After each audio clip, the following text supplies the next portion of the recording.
Hello students, how are you all? Fine? Okay. So after the completing of 11th standard, now we going to think about the 12th standard. Then in 12th standard basically 14 chapter according to syllabus. Okay. And that each chapter are different. Some of the chapter are depending from other chapters and some of the chapters are individual chapters. So here we totally get the intro about the 12 science, how you have to prepare. If some of the chapter your is complete or not complete, you can continue from here. See, 11th में जो हम पढ़ते हैं that 11th standard is totally about 11th standard is totally about mass. Okay, in 11th standard we study mass in motion, mass in two-dimensional motion, force acting on mass, okay, work done by mass, ये सारी चीज हम 11th standard में पढ़ते हैं. We also study the property of mass, different type of matter, liquid, solid and gas, thermal property, okay, mechanical property. This type of property we understand in 11th standard. And also we see some mechanical parts or dynamic part of the motion, dynamic part, kinematics part, that both combinedly known as mechanics of physics. Okay, that is the 11th standard part. So now for the 12th standard, that is related to actually charge. See, mass and charge both a different quantity. Okay, mass is a basic quantity that we know. Charge is what? So in our universe, in our earth, there is a two type of mass is there. We can say two type of material is that. One is the one material which have mass, quantity. Second one material have a energy like a wavelength. Okay, Sir Nikola Tesla says that if you want to understand this universe, if you want to understand the law of nature, then think about radiation, frequency and vibrations. So that is all about the energy. Okay, so some of the particle which have charge, matlab that is which have energy, which you can transform from one form to another form. You can utilize it, you can use it. So mass also have one energy that Einstein proved, that E is equals to delta mc square. Just like that, one of the particle which have a charge, matlab which have a one potential energy that depend on others, that transfer from others to us, that is known as charge. और charge ऐसा है कि आसपास की दुनिया में आपने कई बार देखा होगा. देखिए, here we are using a live platform, online platform that is based on the IT platform. Okay, internet, mobile, computer, okay, tower, this all are depending on electricity. And the electricity is what? I think you study in 10th standard, electricity is nothing but flow of charge. Yes or no? Electricity is nothing but flow of charge. Matlab, for an example, suppose you think about H2O, pani. Okay, so the flow of water, that is known as river. Yes or no? River is nothing but flow of water. River के अंदर water का flow है ना. उसी तरह the electricity, the current is nothing but flow of charge. Charge particle जो है वो फ्लो करते करते इलेक्ट्रिसिटी बन जाता है. Suppose this is the charge particle. Anybody can not see the charge particle yet. Okay, but if this is the flow of charge particle, that is known as current और electricity.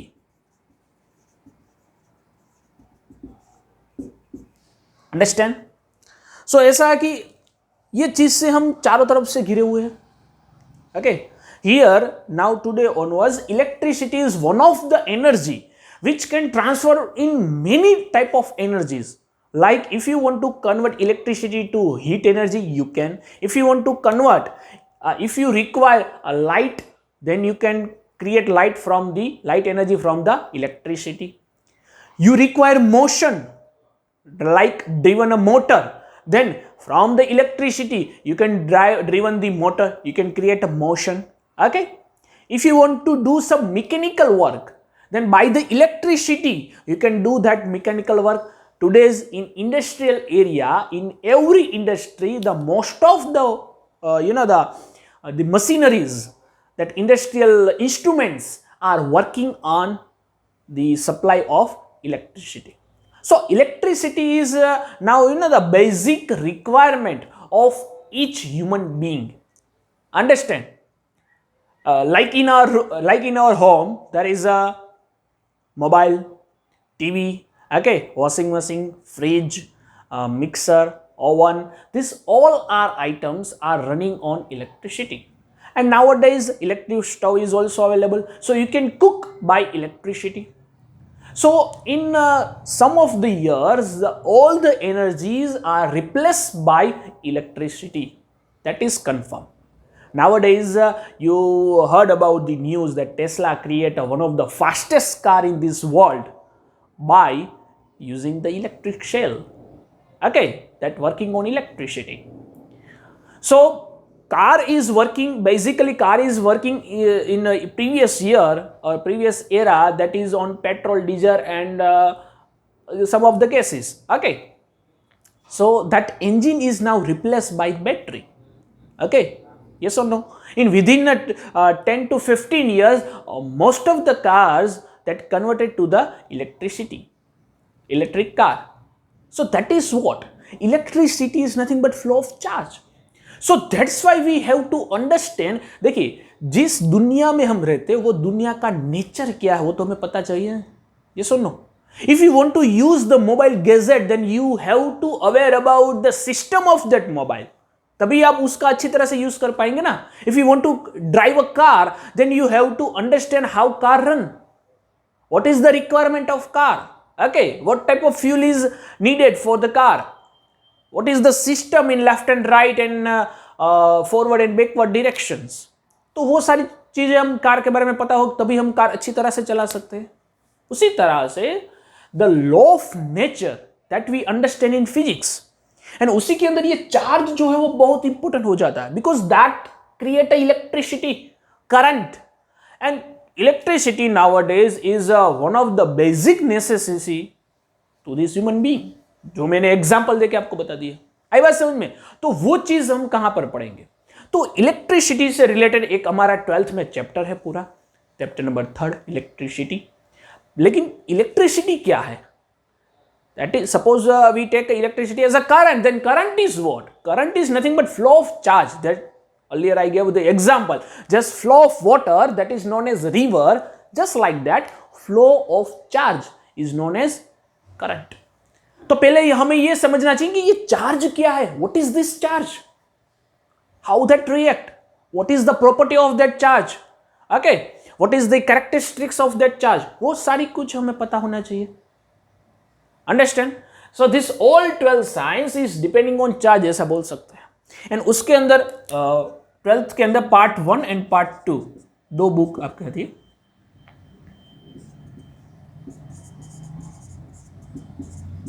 Part 1 and Part 2. So, Part 1 is all about charges and its motion. अब Part 2 जो है ना, उसके अंदर दो topic है major. One topic is optics. Okay, optics, उसमें आपका चैप्टर 9 and 10 है. Optics means the branch of physics where we understand all about the light. And second one, that is modern science, और modern physics भी उसको बोल सकते हैं. Okay, उसके अंदर आपके 11th, 12th and 13th chapter आएंगे. Okay, duality of nature, then atom and nucleus. थोड़ा बहुत आप केमिस्ट्री में भी पढ़े होंगे. 12th atom related and 13th chapter nucleus related है. Okay, so that is known as modern science. Classical science and modern science is just like that suppose the car in motion, तो वो अब बाहर से देख रहे हैं कि हाँ कार एक चल रही है, तो उसको डायनेमिक्स बोलेंगे, ठीक है। उसके अंदर क्या हो रहा है, तो engine provide work done and because of that work done motion is happen, तो वो उसको मैकेनिक्स बोलेंगे। लेकिन when you go inside the any object, तो ऑब्जेक्ट के छोटा पार्टिकल अगर हम देखेंगे तो एटम है, उससे छोटा पार्टिकल न्यूक्लियस, उसके अंदर क्या होता है प्रोटॉन, इलेक्ट्रॉन, न्यूट्रॉन। तो इस तरह के जो बारीकी बात, छोटे लेवल पे बात, माइक्रो लेवल पे बात जो करते हैं, that is known as modern science. Okay, वो मॉडर्न साइंस का पार्ट है, अंडरस्टैंड। एंड इसी के बाद एक थर्ड डिफरेंस भी बोल सकते हैं, या फिर उसी की एक ब्रांच बोले, that is semiconductor. This is one of the highest UZ material in today's world. Okay, जितना भी आईटी डेवलपमेंट हुआ है, जितना भी गैजेट्स हम यूज करते हैं, सभी गैजेट्स में, electronic gadgets, mobile, TV, then laptop, watch, okay, then smart pen, कोई भी आप यूज कर लो, उसके अंदर एलईडीज हो गई आपकी, सारे कुछ अप्लायंसेस जो है उसके अंदर सेमीकंडक्टर मोस्टली यूज होते हैं, ठीक है। So this is our 14th chapter. So I said this is all about part 2. Now part 1. So part 1 is, I already write that this is understanding the charge and its motion. Charge कैसे है and उसका motion क्या है। जिस तरह से 11th में हमने पढ़ा था मास एंड उसका मोशन, मोशन के बारे में थे, type of motion, relative motion, then straight line motion, वो सारा कुछ 11th में हमने पढ़ लिया, oscillations, wave, all that. So part 1 के अंदर हम चार्ज, 12th में चार्ज के बारे में पढ़ेंगे, ओके, एंड चार्ज का motion. So first two chapter that is all about the charge characteristics and charge के बारे में, चार्ज क्या वर्क करता है, उसका फील्ड क्या है, उसका फोर्स क्या है, what ever that.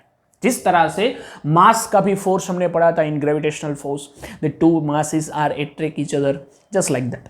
So charge के बारे में पढ़ेंगे first and 2 chapter. This is known as static electric, जहां पर चार्ज सिर्फ पढ़ेंगे, चार्ज का मोशन नहीं, चार्ज कांस्टेंट है, ओके, तो उसको बोलेंगे स्टैटिक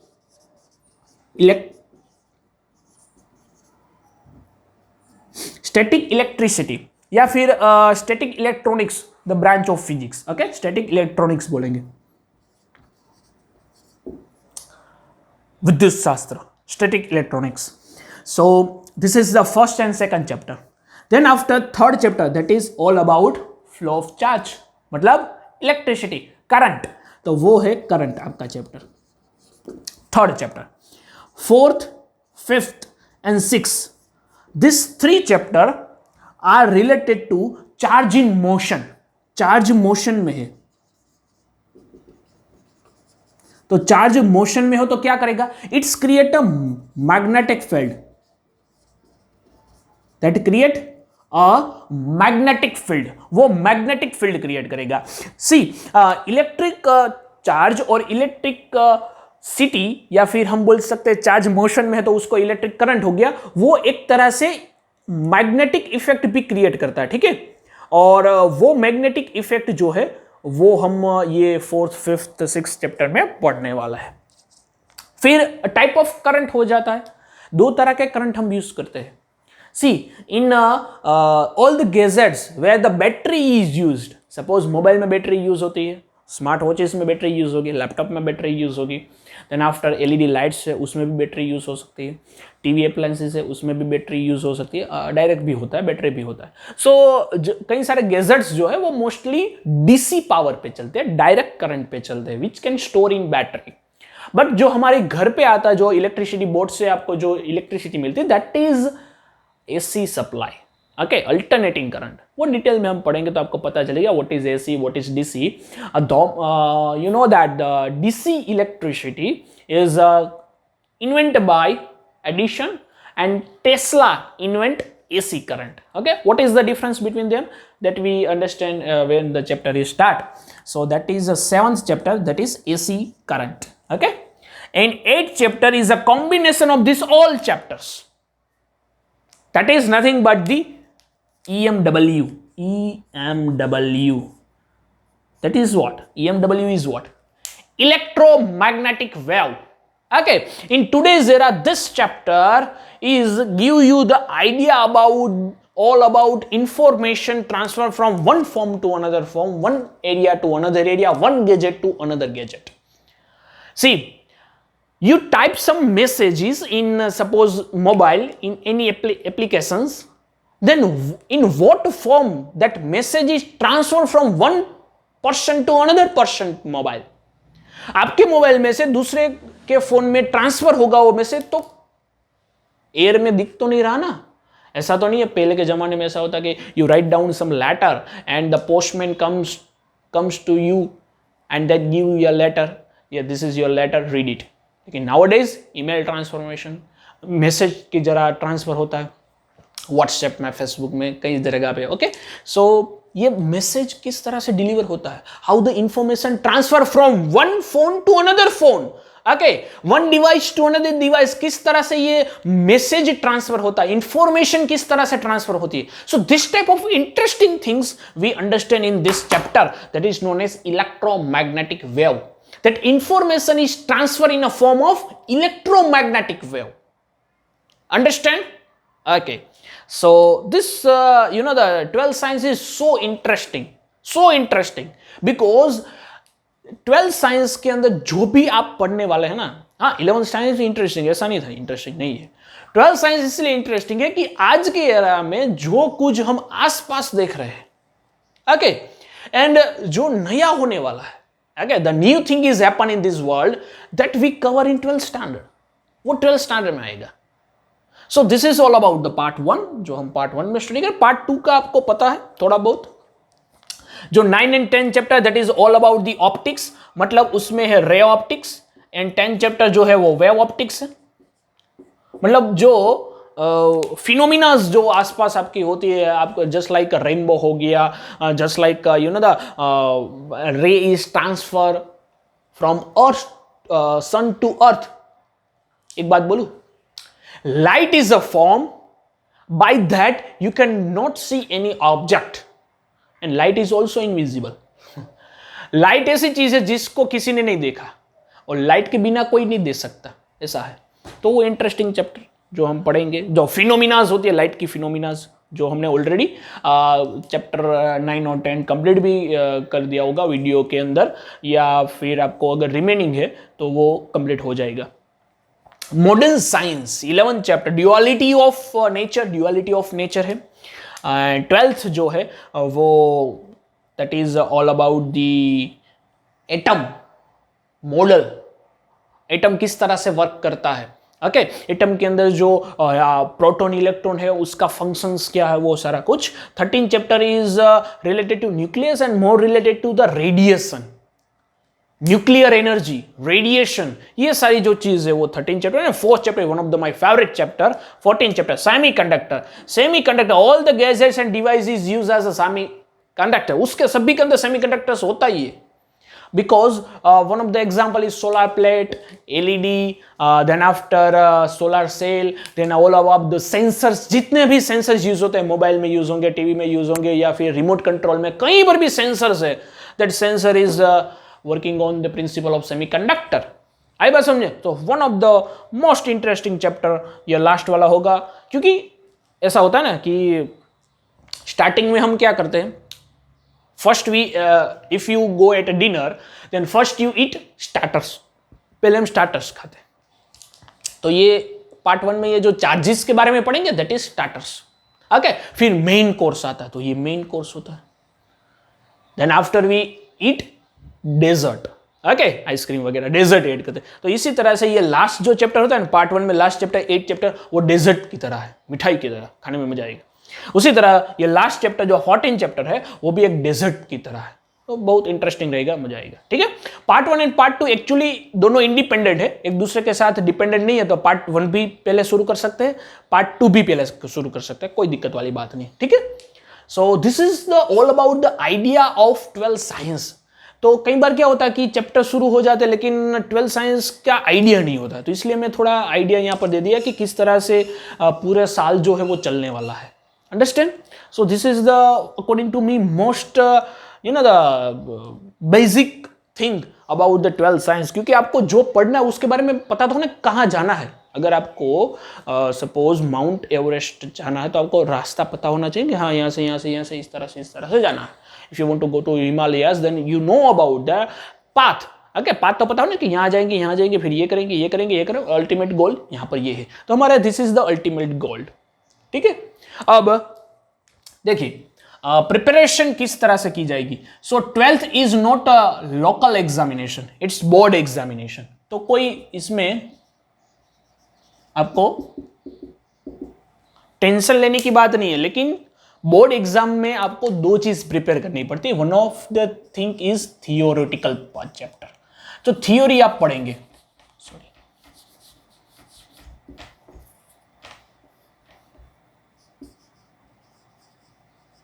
थियोरी पढ़ेंगे प्लस उसके न्यूमेरिकल करेंगे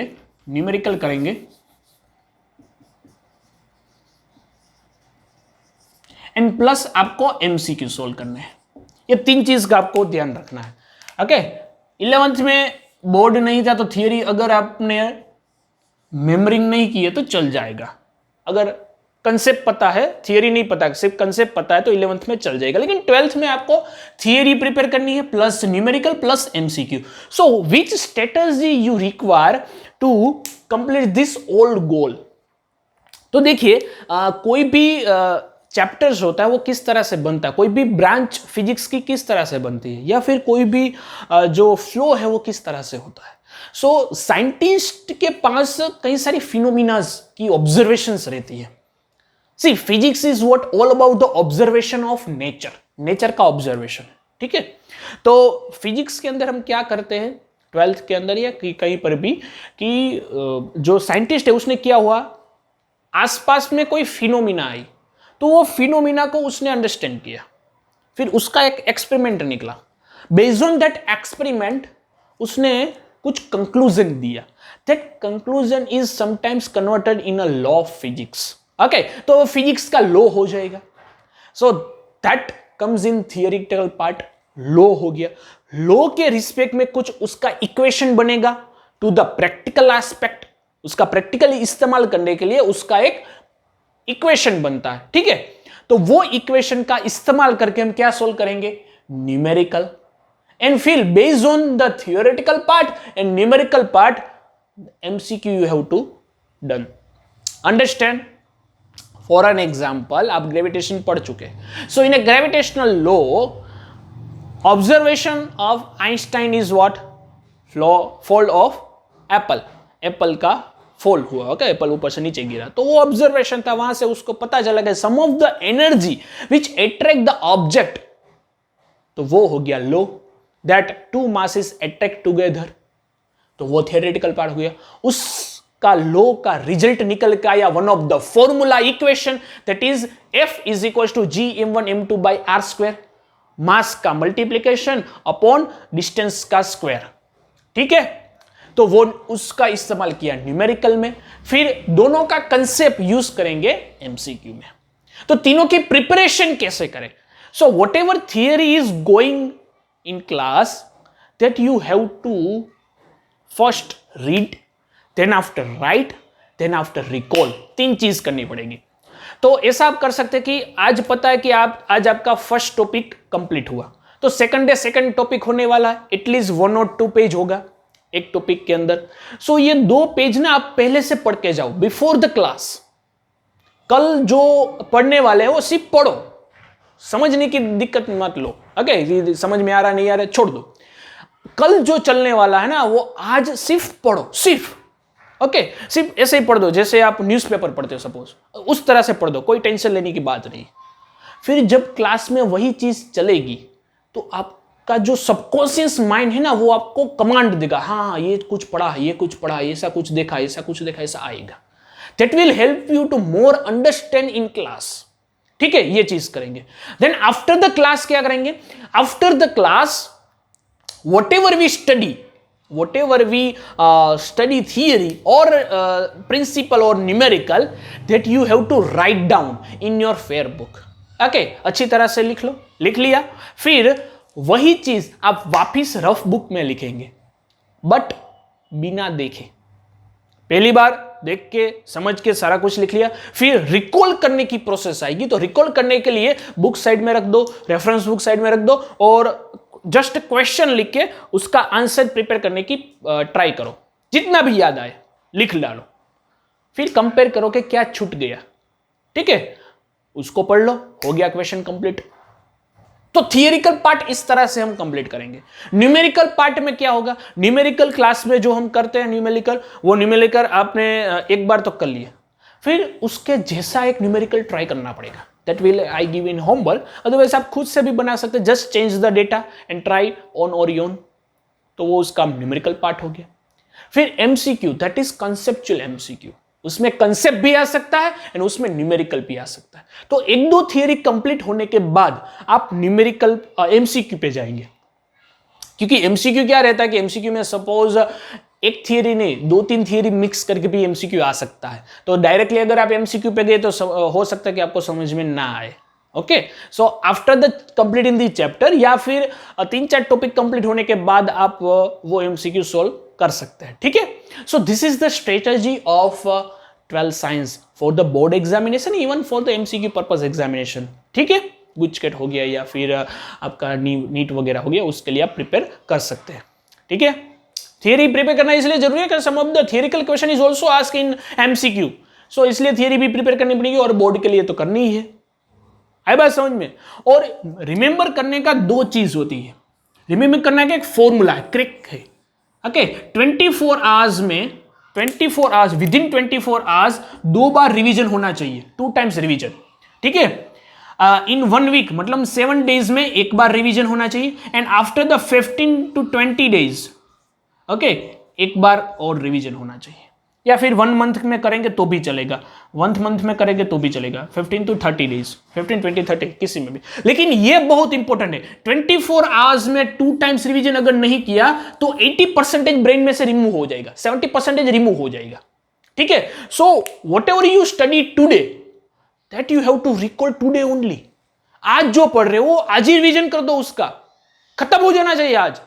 रात को सोने से पहले all the work done should be complete. जो मैंने बोला थ्योरिकल एस्पेक्ट है, एक बार लिख जाना चाहिए, फिर उसका रिकॉल भी हो जाना चाहिए। 24 आवर्स में अगर आपने 2 बार रिवीजन कर दिया ना, फिर आप भूल नहीं सकते। फिर 1 वीक के बाद जब संडे आता है उस दौरान एक बार रिवीजन करो। रिवीजन करने में आपको ऐसा लगे ओह कितना सारा रिवीजन है, कितना टाइम लगेगा, टाइम नहीं लगता, उसका टाइम नहीं लगेगा। I am guaranteed you, if you do 24 hours in 2 revision, 24 hours में अगर आपने 2 बार रिवीजन कर दिया तो after the 7 days okay, Sunday के दिन या फिर सैटरडे के दिन आपको अगर रिवीजन करना है तो उसमें टाइम नहीं लगेगा।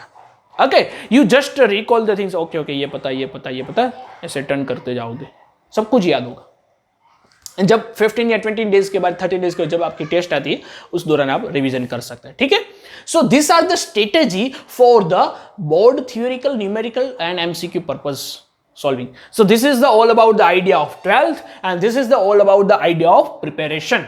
So that's why I make this lecture okay to you, that how you prepare. Some of the students are in confusion that how we prepare anything. So 11th एक अलग पोर्शन था, उसके अंदर हम जो प्रिपेयर करते थे या उसमें जो स्ट्रेटेजीज हम यूज करते थे वो थोड़ी अलग थी, बिकॉज वहां पर बोर्ड एग्जाम नहीं था एंड वहां पर सिर्फ हम कंसेप्ट पे फोकस करते थे। ठीक है, लेकिन यहाँ पर कंसेप्ट के साथ साथ, कंसेप्ट पे तो फोकस करना ही है, लेकिन कंसेप्ट के साथ साथ रिमेंबरिंग पार्ट जो है, जो आपको बोर्ड में लिखना पड़ेगा बोर्ड की एग्जाम में, वो कैसे प्रिपेयर करेंगे, तो वो भी आज मैं आपको आइडिया दे दिया। ठीक है, so best of luck, we are starting from the next lecture, new chapter. So पहले ये सब कुछ दिमाग में क्लियर कर लो, you can note down it, make a time table. देखिए 3 सब्जेक्ट है आपके, पीसीएम या बी, पीसीएम मैथ्स और बायोलॉजी। ठीक है, तो 3 सब्जेक्ट होंगे, तो ईच सब्जेक्ट कितना पढ़ाई जरूरी है पता है आपको? कितना घंटे पढ़ाई करेंगे तो आप अच्छी तरह से करेंगे? 5 आवर्स, 6 आवर्स, 10 आवर्स? नो, इतना सारा कुछ जरूरी नहीं। Honestly, if you read honestly, if you understand honestly, then only 2 hours each subject require. Physics के लिए 2 आवर्स, केमिस्ट्री के लिए 2 hours and maths and bio के लिए 2 hours. 2 hours, 2 hours, 2 hours. 1 hour for revision, 1 hour for new thing. Simple 1 hour for previous revision and 1 hour जो आज पढ़ा है उसका नोट डाउन करने के लिए, प्रिपेयर करने के लिए। आई बात समझ में? 2 घंटे लगाइए सिर्फ एक सब्जेक्ट के लिए, तो 3 subject 6 hours is required. Starting में अगर आपको प्रैक्टिस नहीं तो हो सकता है कि ये टाइम बढ़ भी जाए, 6 आवर की जगह 7 आवर्स हो गए, 8 आवर्स हो गए, लेकिन you can precisely manage that. ठीक है, तो अच्छी तरह से ये मैनेज करो, ज़्यादा कुछ ज़रूरी नहीं है, टेंशन लेने की बात नहीं है। रोज थोड़ा थोड़ा थोड़ा थोड़ा करते जाएंगे तो फिर जब एग्जाम आएगी तो टेंशन नहीं होगा। लेकिन अगर आज लाइट मोड में चला गया, हाँ चल जाएगा, करा रहे, हो जाएगा, तो कुछ नहीं होगा। This is not like a 10 standard. 10 standard के अंदर only you are understand 1 science subject, दूसरे भी सब्जेक्ट थे लेकिन साइंस की सिर्फ एक बुक आती थी तो वो हो जाता था क्लियरली। यहां पर 2 बुक फॉर ईच सब्जेक्ट, ठीक है, एंड 3 साइंस है आपके, physics, chemistry, biology, maths. So इसलिए ये सारा कुछ जो थी वो स्ट्रेटेजी थी। So thank you very much and best of luck for your preparation. अच्छी तरह से प्रिपरेशन कीजिए। Any doubt then message me and see the regular lecture, attend the regular lecture. Best of luck.